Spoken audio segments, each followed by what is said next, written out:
జై గురుదత్త. జై జై గురుదత్త.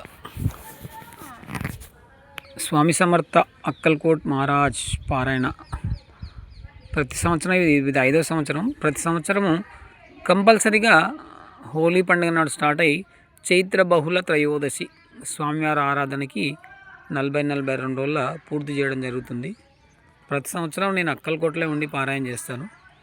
ఈ సంవత్సరం జగ్గయ్యపేట దగ్గర ముక్త్యాలలో కోటిలింగాల క్షేత్రం ముక్తేశ్వర భవానీ ముక్తేశ్వర ఆలయం